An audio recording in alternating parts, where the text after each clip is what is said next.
All right? I don't think we missed anything. Um, I joined the New York Times when I was 27 years old, so it was a long time ago.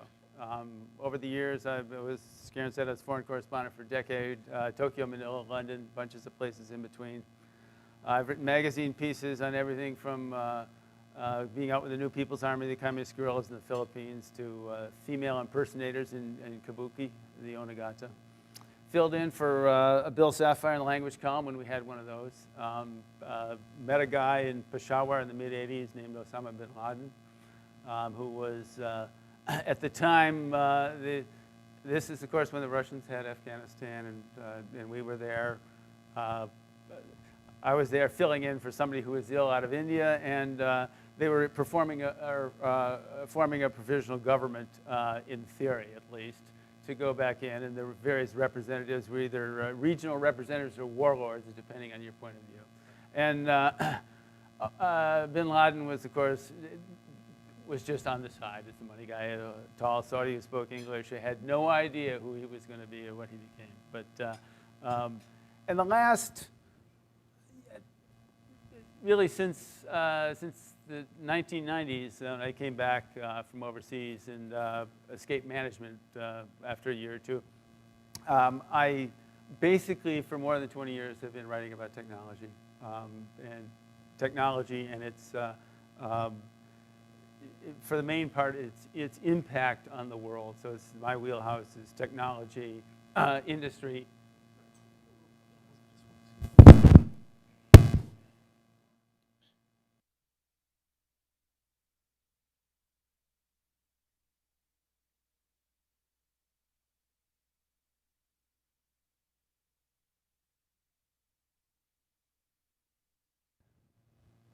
Okay.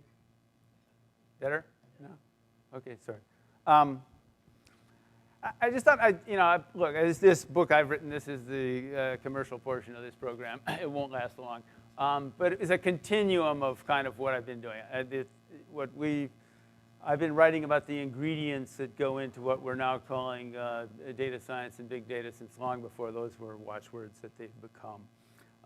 And I think this book, again, to explain a little bit about it, I think it might be useful in the sense that its origins were, I got a call from a senior editor at the Times in early 2012. And he said, look, you've been writing about this stuff. Can we do a long explanatory piece? Okay, fine. And he made this assignment the old-fashioned way. He said, here's the headline, you figure out the story. It's called The Age of Big Data. And it was, it ran as in front of our Sunday review section, and these are, again, kind of reported explanatory essays. And it got some attention, so shortly after that, I was signed up for a book project, and a year later, I asked him, look, I'm about to take off from the Times, walk away from a salary, medical coverage. I mean, do you still want this thing? And they said yes. So I got a bolt hole at a thing called the Brown Institute, which is in keeping with the Times. It's at the,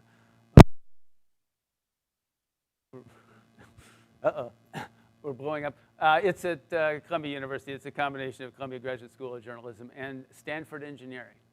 And I spent 8 months doing further reporting, traveling around the country from there, writing. And my whole approach on this was in the world that you're talking about, is that if what we're calling data science and big data is really important, it's got to extend more broadly into the world, beyond the internet companies. And so most of what I wrote about, or in good part what I wrote about, would fall into this large bucket that we now call the Internet of Things, as well as data science. What I thought I'd do for this group actually is I'm actually going to read the first 7 paragraphs of the book. It shows you what I was up to and what I did and what I was up to, but also both of the examples in a nutshell are both classic data science plus Internet of Things examples. And then I thought I'd walk through a series of observations about things I think I've sort of tentatively learned along the way about the technology and its implications for both decision-making and the policy issues. And so, and I really try to, in the reporting, try to get a sense of, where this technology, the methods, and the mindset, where they really shine and where they stumble. And what I tried to write was a kind of a narrative field guide to a future that we're all increasingly living in, whether we want to or not. So the written portion.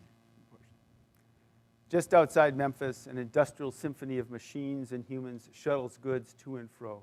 Their carefully orchestrated movements and identifying marks tracked by barcode scanners and chips emitting radio waves. Mechanical arms snatch the plastic shrink-wrap bundles off a conveyor belt as forklifts ferry the packages onto trucks for long-distance travel. Flesh and blood humans guide and monitor the flow of goods and drive the forklifts and trucks. McKesson, which distributes about 1/3 of all the pharmaceutical products in America, runs this sprawling showcase of efficiency. Its buildings span the equivalent of more than 8 football fields, forming the hub of McKesson's national distribution network, a feat of logistics that sends goods to 26,000 customer locations, from neighborhood pharmacies to Walmart. The main cargo is drugs, roughly 240 million pills a day. The pharmaceutical distribution business is one of high volumes and razor-thin profit margins. So understandably, efficiency has been all but a religion for McKesson for decades. Yet in the last few years, McKesson has taken a striking step further, cutting the inventory flowing through its network at any given time by $1 billion. The payoff came from insights gleaned from harvesting all the product location and transport data from scanners and sensors, and then mining that data with clever software to identify potential time-saving and cost-cutting opportunities. The technology-enhanced view of the business was a breakthrough that Donald Walker, a senior McKesson executive, calls making the invisible visible. In Atlanta, I stand outside one of the glassed-in rooms in the 5th floor intensive care unit at the Emory University Hospital. Inside, a dense thicket of electronic devices, a veritable forest of medical computing, crowds the room.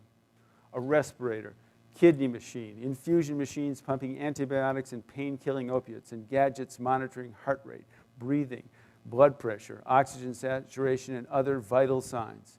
Nearly every machine has its own computer monitor, each emitting an electronic cacophony of beeps and alerts. In the room, I count a dozen screens, larger flat panels and smaller ones, smartphone-sized. A typical 20-bed intensive care unit generates an estimated 160,000 data points a second. Amid all that data, informed and distracted by it, doctors and nurses make decisions at a rapid clip. About 100 decisions a day per patient, according to research at Emory. So there's ample room for error. The overwhelmed people need help. And Emory is one of a handful of medical research centers that is working to transform critical care with data, both in adult and neonatal intensive care wards. The data streams from the medical devices monitoring patients are parsed by software that has been trained to spot early warning signs that a patient's condition is worsening. Dr. Timothy Buckman heads up such an effort at Emory. A surgeon, a scientist, an experienced pilot, Buckman uses a flight analogy to explain his goal. GPS location data on planes is translated to screen images that show air traffic controllers when a flight is going astray, off trajectory, as he puts it, well before a plane crashes. Buckman wants the same sort of early warning system for patients whose patterns of vital signs are off trajectory before they crash, in medical terms. That's where big data is taking us, he says. The age of big data is coming of age, moving well beyond internet incubators in Silicon Valley, such as Google and Facebook. It began in the digital-only world of bits, and is rapidly marching into the physical world of atoms, into the mainstream. The McKesson Distribution Center and the Emory Intensive Care Unit show the benevolent potential. Big data saving money and saving lives. Indeed, the long view of the technology is that it will become a layer of data-driven artificial intelligence that resides on top of both the digital and physical realms. Today, we're seeing the early steps toward that vision. Let's see if this works. Good. So let's step back for a little bit of historical perspective. The growth of information or data has almost always been a challenge in its time, and it's often led to developments in new technology. In the late 19th century, for example, the population of the United States was surging, and the Census Bureau couldn't keep up. The 1880 census took 8 years to complete the counting and tabulations. By 1890, the American population had surged to 63 million, the big data of its day. But the 1890 population total was counted within a few weeks, and all the answers to all the census questions were sorted and tabulated within a year. The difference? A cutting-edge technology had been deployed for the 1890 census. Machine-readable punched cards, developed by Herman Hollrath, this guy. And those Hollrath punch cards would be the founding technology of the company that became IBM. So jump to the present. This is Jeff Hammerbacher. As a single character in the book I wrote, he occupies more pages than anyone else. I chose Jeff initially because his career traces the evolution and spread of the technology, the quantitative methods and the mindset that we now call data science. Jeff is the son of a General Motors auto worker and a nurse in Fort Wayne, Indiana. He went to Harvard and majored in math. He describes his career as following the smartest people in search of the best problems. When he graduated in 2005, he did what a lot of smart people in math did. He went to Wall Street and was a quant. In about a year, he decided that designing highly complex models for financial derivatives is not a good use of his quantitative skills. So in 2006, he joined a few former Harvard classmates in Silicon Valley at a small but promising startup, Facebook. He started the data team at Facebook, loved the intellectual fascination of the work and the people he worked with. But after 3 years, he found that social networks and ad targeting were not really inspiring pursuits. He left and became a founder and chief scientist of a Silicon Valley startup, a big data software distributor that you're all familiar with, I'm sure, Cloudera. For the last few years, he's been at the Mount Sinai Medical Center in New York, where he's using data to help come up with medical discoveries, new therapies, and to improve healthcare. It's the best use of his skills, he figures. He's now 32 years old.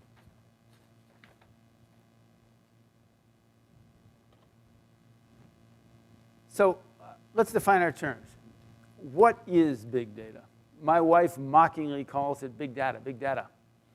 She's mimicking Elizabeth Taylor's clipped, vaguely frantic Southern accent in the classic movie Cat on a Hot Tin Roof. Taylor plays Maggie the cat. Her father-in-law, played by Burl Ives, is Big Daddy, the overbearing patriarch of a wealthy family in a small southern town. Big data is a catch-all phrase and a marketing term, but substantively, I think of big data as 3 things. First, it's the flood of modern digital data from the web, smartphones, sensors, genomics, and elsewhere that we all know about.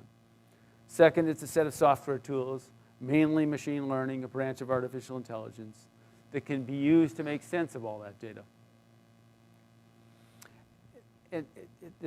And to see patterns of behavior and to make predictions about what is likely to happen next.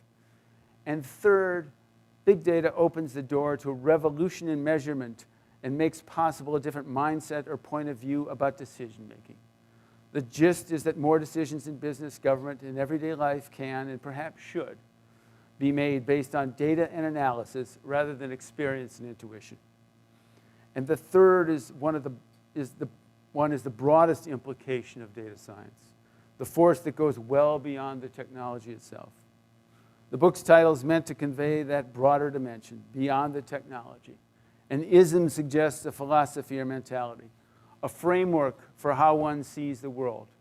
As for the term itself, the inspiration came from a colleague at the New York Times. About a year after I began working on this book, the columnist David Brooks began a column with this sentence: "If you ask me to describe the rising philosophy of the day, I would say it is dataism."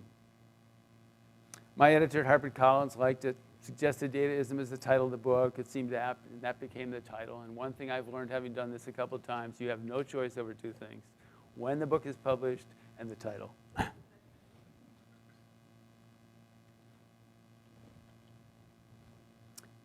In the discussion of big data, there's a lot of focus on the sheer volume of the data and its exponential growth.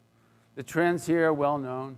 The volume of data is estimated to be doubling every 2 years. And a few years ago, researchers at Berkeley did the neat calculation that 2 days of current global data production, 5 quintillion bytes at that time, is equal to about all the world's conversations ever, even more now, I'm sure.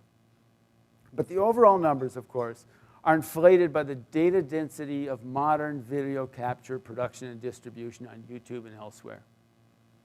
So the value of data volume is easily overstated. There's a lot of water in the ocean too, but you can't drink it.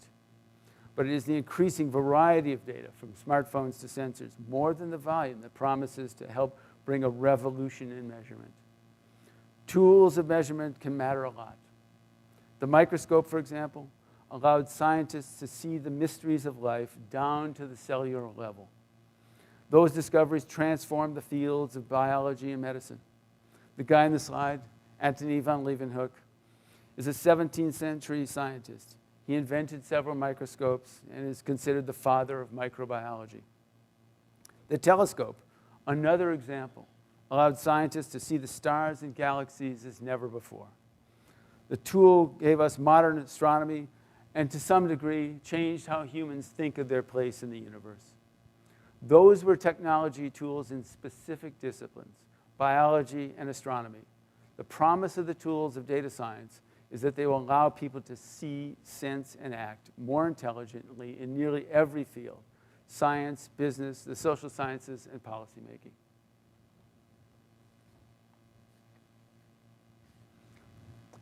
But so much depends on context and perspective.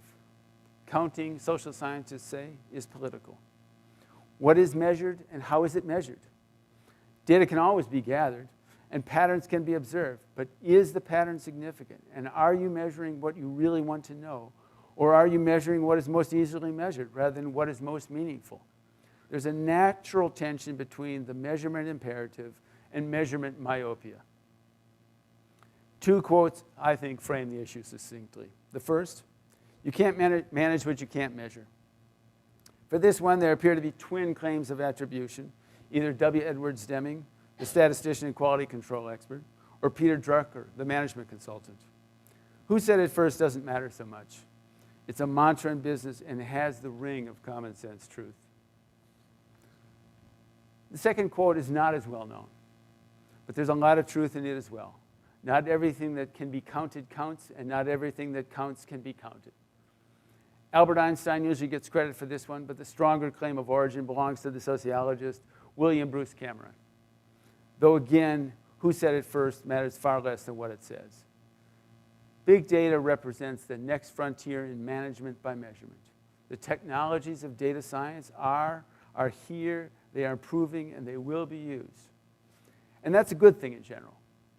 Still, the enthusiasm for big data decision-making would surely benefit from a healthy dose of the humility found in that second quote.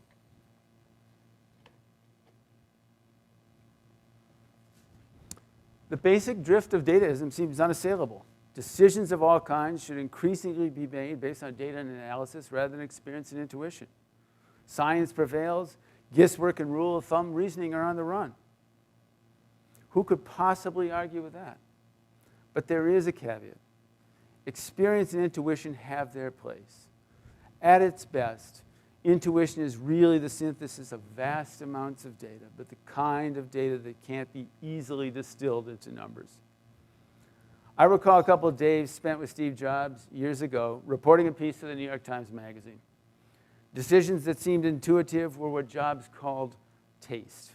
An enriched life, he explained, involves seeking out and absorbing the best of your culture, whether in the arts or software design. And that would shape your view of the world and your decisions. One afternoon, we went to Jobs' home in Palo Alto.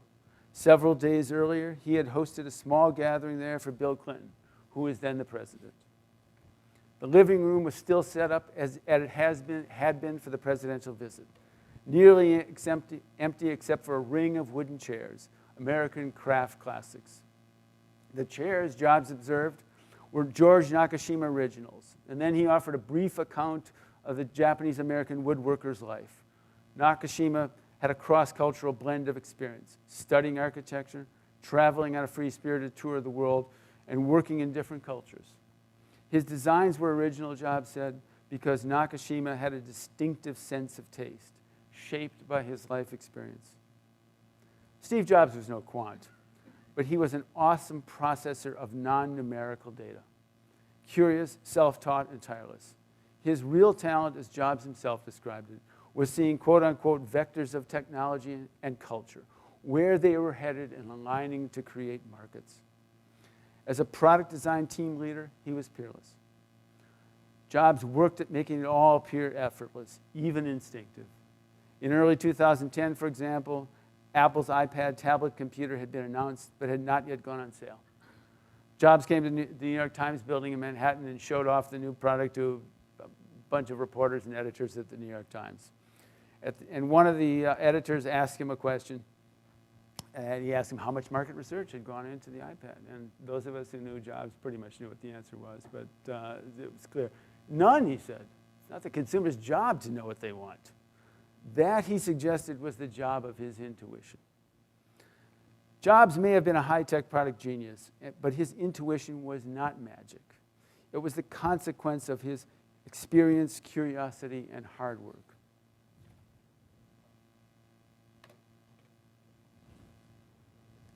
As towering historical figures go, Frederick Winslow Taylor was deceptively slight.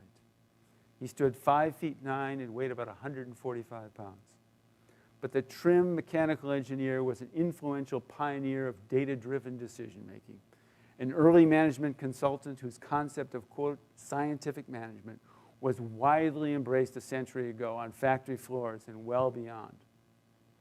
Taylor applied statistical rigor and engineering discipline to redesign work for maximum efficiency. Each task was closely observed, measured, and timed.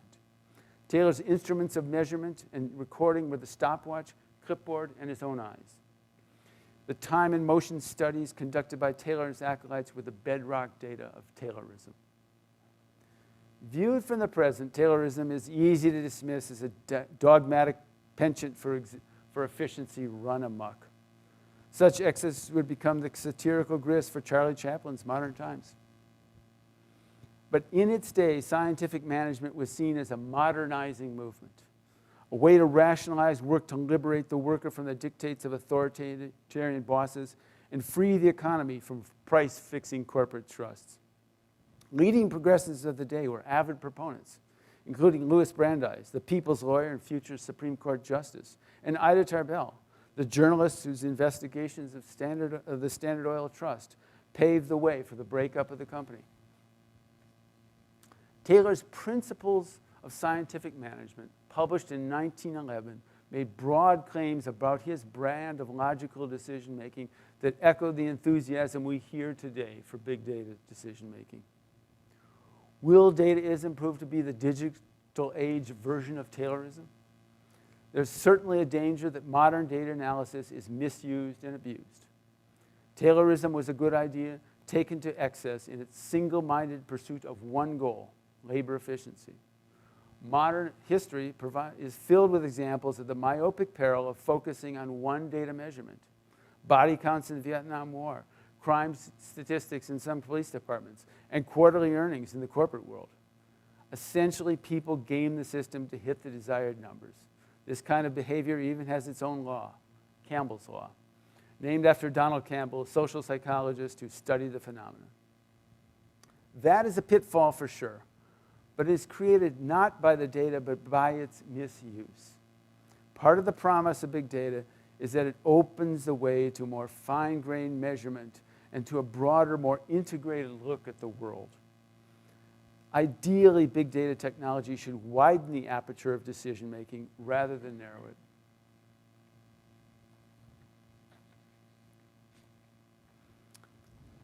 Technology tools may open a door, but people have to walk through it. That is both a matter of the people with appropriate skills and with a different mindset.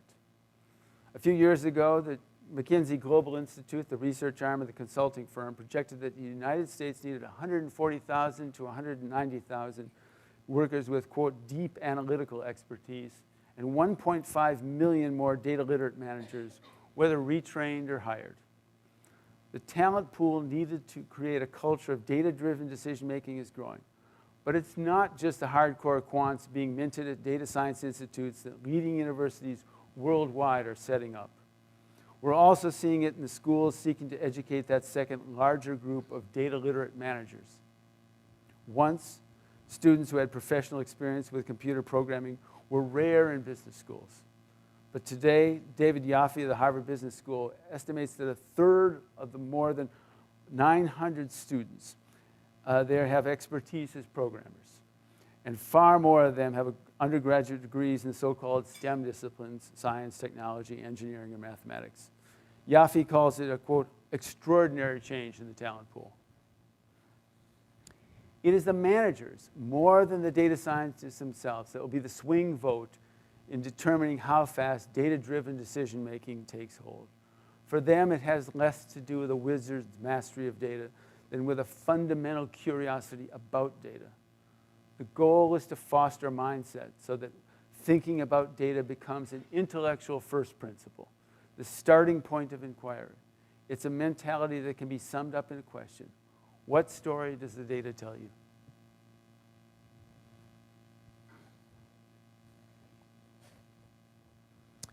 To say that big data technology is the wave of the future and perhaps inevitable is not to say that it'll be immediate. Remember, for example, that nearly all the bold predictions made in the 1990s about how the internet was poised to disrupt the media, advertising, and retail industries really did happen. About a decade later, years after the internet stock market bubble had burst. The marketers and the impatient money left, but the real entrepreneurs and engineers stayed and built the future. There will undoubtedly be a similar winnowing, though probably less dramatic, as the big data industry progresses. But that progress will happen. That's because of both the technology and the economics. The internet transformed the economics of communication, and data science promises to transform the economics of discovery, making it suddenly possible to see more and learn faster. Or, in the McKesson executive's words, make the invisible visible. And the improvement is not a little bit better, but fundamentally different. And I think of that as a deeper meaning of Mohr's law. In the technical sense, the law is, as you know, formulated by Intel's co-founder Gordon Mohr in 1965, is the observation that transistor density in computer chips doubles about every 2 years, and computing power improves at that exponential rate. There's a large debate about whether that's still continuing, but we'll put that aside. But in a practical sense, it also means that seemingly quantitative changes become qualitative, opening the door to new possibilities and doing new things. In computing, you start by calculating the flight trajectory of artillery shells, the task assigned the ENIAC computer in 1946. And by 2011, you have IBM's Watson beating the best humans in the question and answer game Jeopardy. To a computer, it's all ones and zeros of digital code. Yet the massive quantitative improvement in performance over time drastically changes what can be done. Trained physicists in the data world often compare the quantitative to qualitative transformation as a phase change, or change of state, as when a gas becomes a liquid or a liquid becomes a solid. It's a fair descriptive comparison, but I prefer the Mohr's law reference, and here's why. When the temperature drops below 32 degrees Fahrenheit or 0 degrees Celsius, water freezes. It happens naturally, a law of nature. Mohr's law is an observation about what had happened for years and what could well happen in the future. But it is not a law of nature. Mohr's law has held up for so many years because of human ingenuity, endeavor, and investment. Scientists, companies, and investors made it happen.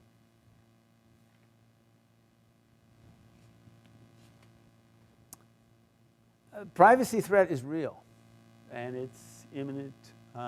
And we can have a discussion about this. There's going to be plenty of others. I am more sanguine about this than a lot of people are, mainly because I think we have a fairly healthy marketplace of competing interests that'll get us toward a decision and get to an outcome. And I think that we as a society will have to move toward an accommodation with this new technology. And I say accommodation rather than a solution, because it will be a balancing act. and people's comfort levels and government rules will change over time. And getting the balance essentially right so that you maximize the benefits and minimize the risks should be the goal. History offers some guidance here. At the turn of the previous century, the Kodak snapshot camera was seen as a privacy peril. The Kodak film camera made it possible to photograph people in informal settings and capture spontaneous moments. Before, photography was a laborious applied chemistry project. The hefty cameras sat on tripods, they housed heavy photolithographic plates, and the human subjects had to sit or stand motionless like stone statues. But with the handheld Kodak camera, photo snappers were suddenly taking pictures of people in public places, downtowns, ballrooms, and beaches. For a while, they were seen as a menace to society. They were called camera fiends. They were banned from some beaches and from the Washington Monument for a while. And when mainframe computers arrived in the 1960s and the federal government and some large corporations began assembling databases of citizens and customers, there was an outcry about the potential privacy violations. Vance Packard, who is better known for going after the advertising industry with the Hidden Persuaders, in 1964, or the year the IBM mainframe 360 came out, published a book called The Naked Society. And the prying eyes of big business were one of his chapter headings. And in the mainframe era, laws were passed to control what personal data could be collected and how it could be used. In the case of snapshot cameras, people's expectations of privacy in public places changed. My guess is that we'll see the same pattern with big data technology playing out over time. We'll see some new rules on data collection and use, and privacy expectations will evolve as well. Again, an accommodation will be reached. That's always the way it's been with technology. There are always trade-offs. Fire could cook your food or burn down your hut. Cars cause accidents and pollute the air, but they are also technology of personal freedom and have helped create regional and national markets for goods, travel, and tourism. It will be the same with data science. We'll find an imperfect balance because the benefits of the technology outweigh the costs. As big data technology advances, corporate executives will find that privacy will become less an issue to be managed when some breach occurs than a part of a company's brand. Will people download a company's smartphone application? Will they sign up for store credit cards? Both are conveniences, but both are also tracking devices. If they trust the company, convenience may well trump the privacy concerns. Marketers have a lot at stake. A greater measure of openness and disclosure on the part of companies almost surely will have to be part of the answer instead of treating their data technology as a trade secret and a black art, as most do now. Michael Schrag, a research fellow at the MIT Center for Digital Business, put it succinctly.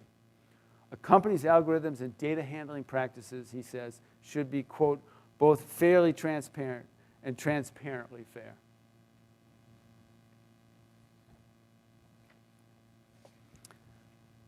The biggest single use of data science technology so far has been in marketing.